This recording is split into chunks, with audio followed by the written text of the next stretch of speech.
جب ہیجان کی صورتحال ہوتی ہے تو ایسا لگتا ہے کہ آسمان بھی ناراض ہے. ایک بڑا سوگوار سا ماحول ہے، لیکن آپ کو بتاتے چلیں کہ ستاروں کی چال اس وقت کیا کر رہی ہے. جی، گرہن کا وقت آ چکا ہے. گرہن ہمیشہ جوڑیوں میں آتے ہیں، پہلے سورج گرہن اور اس کے بعد چاند گرہن.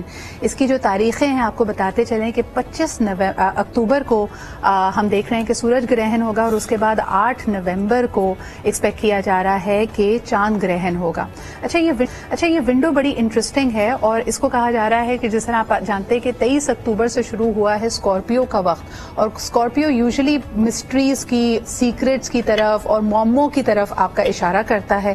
اس کے علاوہ یہ ڈیتھ اینڈ ری بگننگ کا بھی سین ہوتا ہے، یعنی ہر ابتدا اصل میں ایک ایک اختتام ہے. ایک اختتام کے بعد ہی نئی صبح ہوتی ہے، نئی طلوع ہوتی ہے. اس کے علاوہ آپ کو بتاتے چلیں کہ ان دونوں گرہنوں سے 3 دن پہلے اور 3 دن کے بعد کی تاریخیں بڑی انٹرسٹنگ ہیں.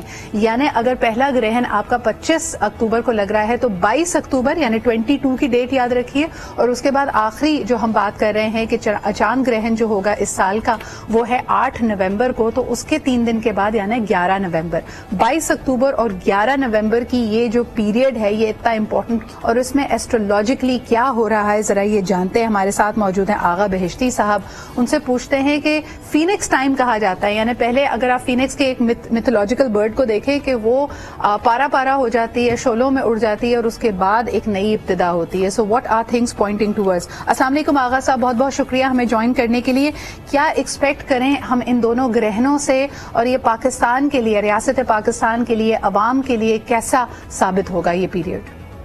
بسم اللہ الرحمن الرحیم، اور بہت شکریہ آپ کا. اور یہ جو 25 سے بلکہ 24 سے شروع ہوگا جی، اور یہ 8 پھر 23 پھر 11 پھر جا کر پھر 19 پہ بھی پھر ایک اور ستارہ، اکتوبر کی 19 تاریخ کو ایک اور چھوٹے کرن آ رہی ہے جس کو دوہل کہا جاتا ہے. ان سارے ستاروں کی مطابقتیں اگر ہم غور سے دیکھیں تو یہ زوال کی کیفیتیں بہت سے ممالک پر پڑ ہے جو یقینی طور مسائل اور حادثات کی نشاندہی کرتا ہے. صحیح کہتے ہیں وہ پانوں پر ہاتھ جو ہوتے ہیں ہمسائے پر ہیں، اور جن کے جو سیارہ ہوتا ہے اگر اس کا مطلب کیا ہے ضرورت ہوتی ہے، اور یہ خصوصاً مالی حالات یا نئے کام شروع کرنے والے لوگوں کے لیے محتاط ہوتی. بالکل صحیح. آغا صاحب مجھے بتائیے، ایک نظر میں ڈالنا چاہوں گی کیونکہ ہم انڈیویجول سے زیادہ اس وقت ملکی حالات پہ اگر بات کریں، کہا جا رہا ہے کہ جمعے کے روز ہو سکتا ہے خان صاحب لانگ مارچ کی کال دے دیں. آپ کے سامنے ہے اس وقت سیاسی صورتحال، اس طرح کی کوئی کال، اس طرح کی کوئی شروعات پاکستان کے حق میں بہتر ہوگی؟ دیکھیے، خان صاحب کے جو سیارے ہیں اور سیارے کے مطابق حساب کتاب سے ہم جب خان صاحب کو دیکھتے ہیں تو خان صاحب کے اوپر ان جو گردش ہے یا چاند کھین یا سورج کھین یا جو آگے جو مختلف جو ستاروں کے جو عروج اور زوال کی کیفیتیں نظر آتی ہیں اس پہ خان پر اثر نہیں پڑ رہا ہے. خان صاحب کے لیے راستے بن رہے ہیں، خان صاحب آگے بڑھ رہا ہے، اور سورج گرہن کے جو آغاز 3:43 پر ہوگا اور یہ جا کر اگلے جو 24 گھنٹے کے بعد یہ نکلے گا، اس کے اثرات خان صاحب کے لیے انتہائی شاندار ہیں. البتہ شہباز شریف پر مسائل اور مشکلات اور زوال کی کیفیت پہ جائے گا.